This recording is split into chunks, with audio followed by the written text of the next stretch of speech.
I am very excited. It's currently Sunday, May 20th, 2012, and this is Day 9 Daily number 465. I now have one daily for every day in the year. Oh, I was starting off the daily with a troll. There are not 465 days in the year. Hello, everyone. It's Sunday. Pretty excited about today's daily because it's one of these games that I would describe as really dense. You know, it's like the book Old Man in the Sea that they made you read in high school English class. It's like a short book, but it's dense. Not something like War and Peace, which is dense and awful. I said it. This game is, I think, let me actually look at the running time. It's 24 minutes long, which ordinarily, when I'd pick a daily, or pick a replay for a daily, if there were a couple of 20-minute games, I'd pick like 3 and show the theme across them all. But this one is particularly special. It's between Dignitas's SeleCT and Fnatic aLive, as they duked it out on a crazy game on Shattered Temple in NASL. I think it was Week 4, Division 5. That sounds right. It's an NASL game regardless. And in this game, SeleCT opted to open up with a really aggressive, crazy move. He opted to come right out the gate with a proxy that threw his opponent off. Now, if you have watched a lot of my dailies, generally the theme that I go for is resilience, trying to be like a stick of bamboo. You can get bent off your bill, but you'll never get snapped off and go down a crazy path. So, if, for instance, I was trying to, like, let's say, coach you, I was, like, standing behind you, and you got proxied, I'd be like, okay, hold this off, and now that you've held it off, let's expand. Let's go for economic. Let's go for long-term. In this game, though, it ends up getting very crazy very fast. I'm sure you've had maybe 1 out of every 100 ladder games turn into one of those no one has any workers and no one really has a lead, and you kind of have like a bunch of buildings and a big army, and he kind of has like a bunch of defensive structures and no army, but neither of you can do anything. It's a weird game, and suddenly our decisions are not clear. In a lot of circumstances, the decisions that you make in a game are almost predetermined. I'm going to go for a third because my build should be able to defend this third, and you just trust that you'll have enough units because all the good players do this build, right? But it's a lot different when you're in the crazy situation and you're saying, well, I don't know if I actually have enough units to take this third. I don't know what makes a third safe to take. So we're going to be looking at this game pretty in depth, very low Econ TvT, and discussing kind of how to make these crazy decisions on the fly and what's really important, especially when you end up in these awkward proxy situations. I'm wearing my glasses today. I am wearing my Team Liquid shirt today. Everything is now brown. The walls look yellow because though they're white, I have yellow lights in my room. The hairs get a little frizzy, so that's a little shade of yellow and brown. We got yellow and brown. We got the bookcases yellow and brown. In fact, even my mug is a shade of brown, which makes my darling rosy head look awfully tomato-like today. Haha! I wanted to note that in the upcoming weeks, just the announcements for what's going to be going on this week, there's no Fun Day Monday, not this week nor the next one, because tomorrow, Tuesday and Wednesday, are going to be dailies leading up to the Red Bull Battlegrounds that will be in Austin, Texas. Here is the list of the groups that I would love it if you checked out. It will be streamed through, it will definitely be streamed through Day 9 TV. I think I actually have an awesome photo that I might be able to add in. Can I do this? Wait, whoa, wait. Yeah, I can't find it. Either way, these are the groups for the Red Bull Battlegrounds LAN. Would love it if you came. It's in Austin, Texas, and there's limited seating, so please reserve a seat ASAP. Yeah. I'll be doing dailies leading up to that. And next week, I'm just out of town in Austin, Texas, so. But there'll be plenty of content being uploaded and all that good jazz. Is there anything else to announce? How are you? How are you doing in Diablo 3? I would love it if this is YouTube, please comment what class you're playing, how far you've gotten. If this is the chat, what level are you? What class are you playing? I'm a barbarian. I'm level 33, and I just got the sickest amulet. Okay, I'm level 33. My amulet, plus 109 strength, plus 65 vitality, gets me, I think it's like 10 to 14 health regen per second, and it's socketed. Oh, yes. With that in mind, let's hop into this daily. Let's go ahead and come back to the ultra beginning of this game, and we're going to be going through this one slowly, real slowly, trying to talk about all the craziness. And I want the... Oh, damn, the sound was already on. I want the emphasis in your mind to be, what on earth are the decisions that I'm going to be making in this weird situation? A lot of this is going to be a sort of on-the-fly judgment.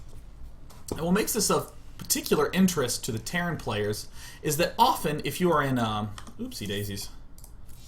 Yeah, there we go. Now I can scroll off screen. Oftentimes you can... what the hell am I talking about? Oh yeah, oftentimes when you're in one of these low econ situations, you have the 3 basic buildings, factory, barracks, starport, and you have some mix of maybe 1 tech lab, 1 reactor.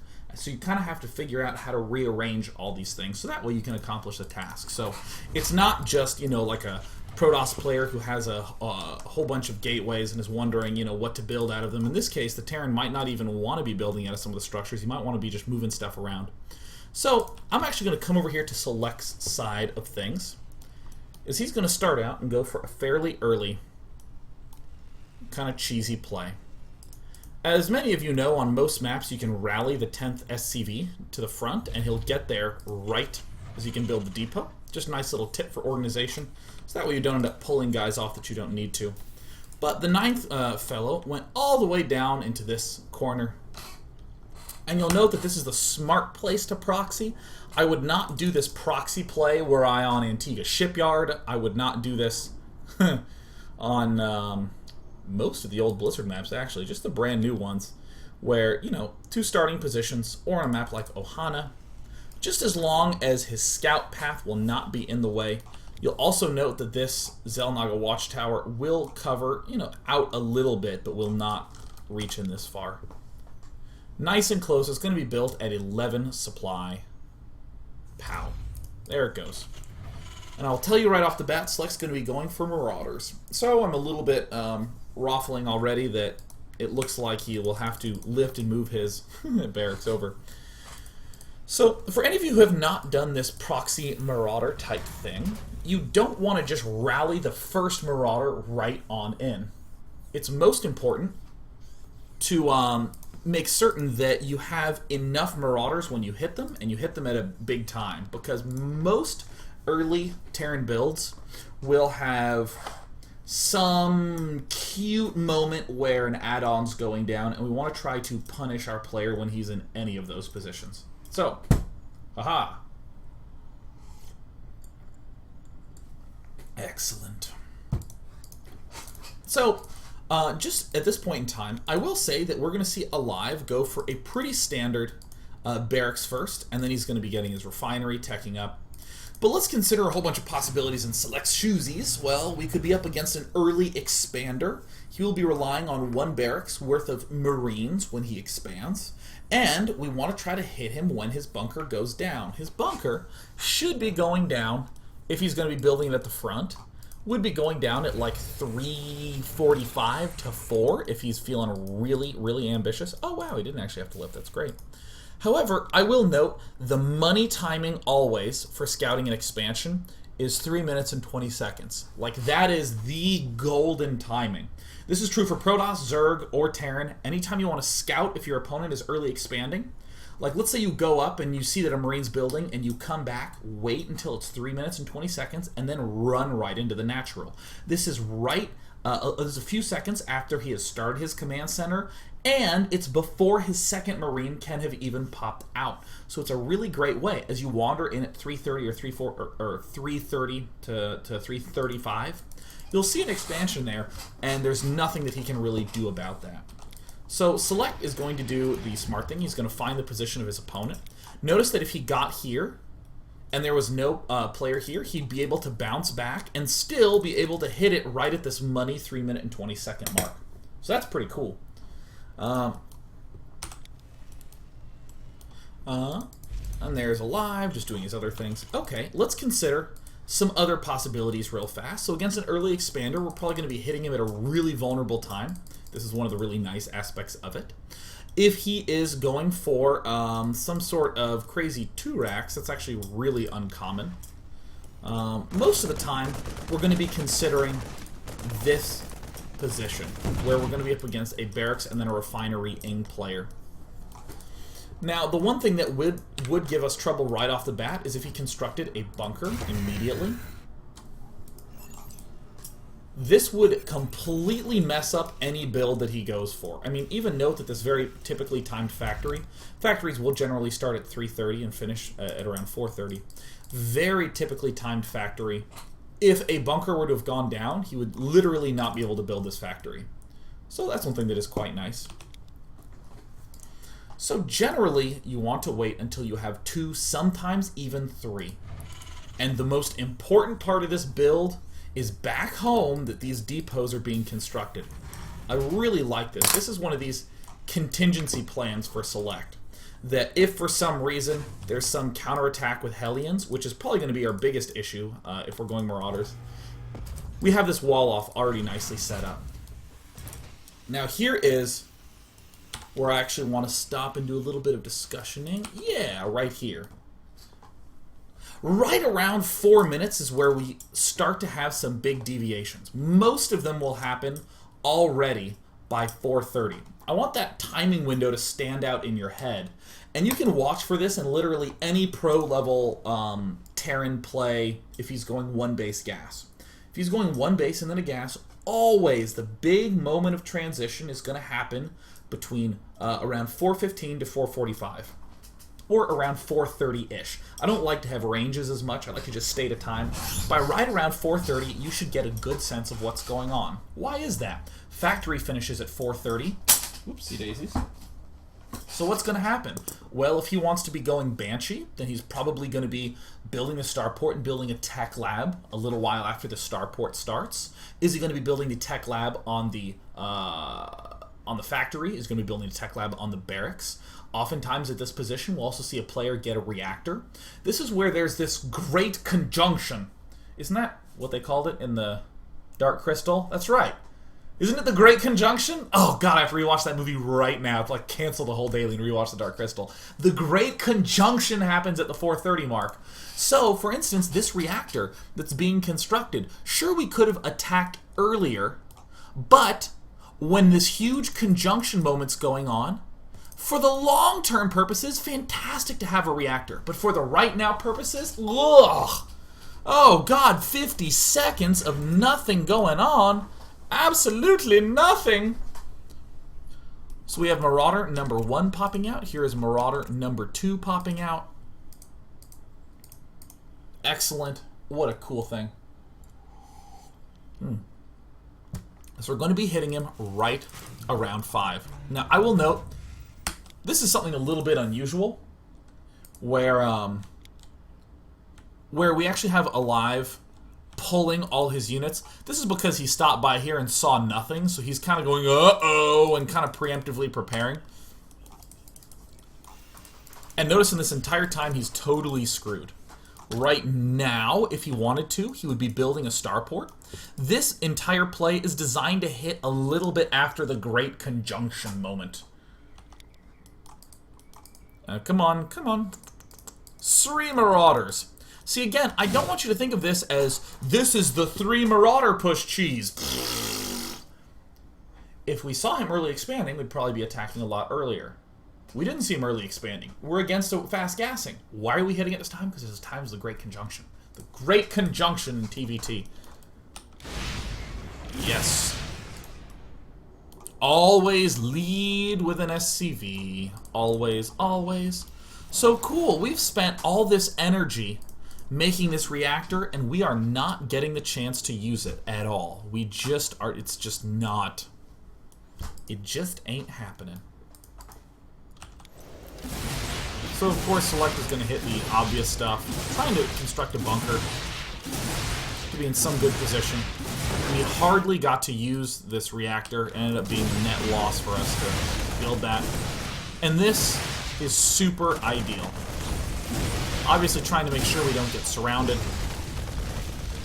is the #1 priority. And we're pulling everything back. And there's little bouts here where you're seeing Select do some nice rearrangements. Like, let's actually take a look at some of this micro in depth. So in this position, you'll notice that what he'll do is, generally when you're kiting, you'll select all these things, you'll click here, and then you'll A-click. and then you'll left click here, excuse me, right click here, and then A click, left click here. What's happening is he's left clicking here, and then he's selecting the stronger ones and A clicking. So, yeah. He's left clicking with all of them and selecting these ones and A clicking. So literally, these two guys at the front are not even being controlled. It's just the front one. Just some very nice basic control. Voila, we have revealed ourselves. But we are doing just astounding, staggering amounts of damage, having pulled everything back so far. Just really nice job by Select to pull everything back, but weirdly, in this spot, is that bunker done? No. Yeah, weirdly in this spot, we don't really have that many SCVs at home. Even in Select's shoes, yeah, sure, we're building more Marauders, but what is going to be our follow-up play? What is the logical follow-up? So, one thing that I'd note for Select's point of view, I honestly think that this factory probably wants to be here. Or at the very least, oh, that's the issue, yeah. This depot absolutely, desperately needs to be here. I want to go through some basic analysis from both players' point of view. So from aLive's point of view, he did, I think, a pretty reasonable choice. When he sees the Marauders, I mean, to put in context, Terran buildings are generally about 150-ish minerals. A Marauder is 100 minerals. So, if he's making 3-4 Marauders, there's just instantly no way he can be very far along in tech. Just immediately no way he can be very far along in tech. So, from aLive's point of view, he knows that this barracks is like the most critically important part for Select on the entire map. This is basically it. If he can shut down the harassment from the Marauders, he has essentially shut down any ground aggression for the next long bit of time. So, also just general good proxy knowledge. I'm sure as many of you saw in the GSL finals, there was an epic game where there was a proxy. And the person who was proxying had nothing back in the main base. Similarly, Select. Come on, switch over. There we go. Select similarly has nothing over here in the main base to protect. So, to kind of come to the minimap, there's this line from my proxying to your base. I'm actually just drawing this line up and down. If you can get on the other side of that line, this almost always shuts down the proxy. So if you're getting proxy gated and you can get your forces away from the proxy gate and your main's like in decent condition, even kind of in vulnerable position, that is going to freak the proxy player out, and he's oftentimes going to have to choose whether he wants to base race or whether he wants to completely stop the proxy. So in other words, being in this position is super important for aLive just to exist in. Now that's just general proxying, but because we saw a barracks here, it's important to note that we, from Select's aspect, or Select's vantage point, it doesn't make a lot of sense to just build a bunch of barracks in our main base and sort of go along with it. The best play is to actually build the factory units. So of course I already am anticipating people saying, why wouldn't we want to build the barracks? Why wouldn't that be the good play? We have sacrificed, okay, let me try this one more time. When we put 3 workers into gas, we're maxed. We're completely maxed out on our gas. We literally can't mine gas any faster from that geyser. But if we have 20 SCVs mining minerals versus 15, 20 is way better. In other words, we sacrificed SCVs to get this build up early. This has no impact on our gas collection because we just put 3 in there and we're fine. But it's had heavy impact on our mineral collection. If we were to go for barracks-based play, like add 2 barracks and start making marines and that sort of thing, we're approaching it with a really messed up economy, or messed up mineral economy. So in this sense, Select, even though Select has literally 9 SCVs mining minerals, his minerals are completely screwed up. But over here, the starport is not slowed up. You don't need a lot of minerals, you just need the gas collected properly early. So from Select's point of view, going for the Banshee is the clearly correct choice here. But then this stuff happens, and this is just the classic, oh my god, why did I not wall in? Oh my god, why did I not wall in? In my eyes, if Select had built a tech lab here, and then just moved the factory, he would not have even needed to really get this fast Hellion up.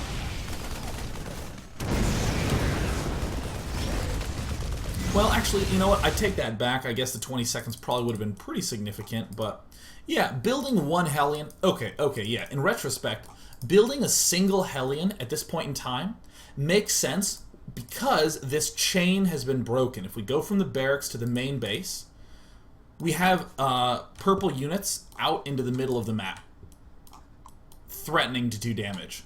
Therefore, if we have that situation going on, definitely we should build this one Hellion. But if we're building Marauders and just hitting the front and there's nothing going on, we can very easily go straight to a Banshee, easy wall off, and then it's not that big of a deal. So, like I said, a lot of information we're packing into these various sections. The big thing that we have identified is the period of Great Conjunction. If you're Terran, I want you to be aware of around this 4:30 to 4:45 moment, where huge decisions start to happen. And you start to see, yeah, my buildings are being tied up making add-ons. Or, wow, if I'm even going for no add-ons, I'm sort of declaring myself... Shit. Sorry. I'm declaring myself as an aggressor in the early game. So this is when a lot of timing pushes happen from proxy bullshit plays. And also the time when you should be aware of that vulnerability. So I'm going to take a break. Woo! Be back. It's going to be a short one. I'm just going to go get some more water. Yeah.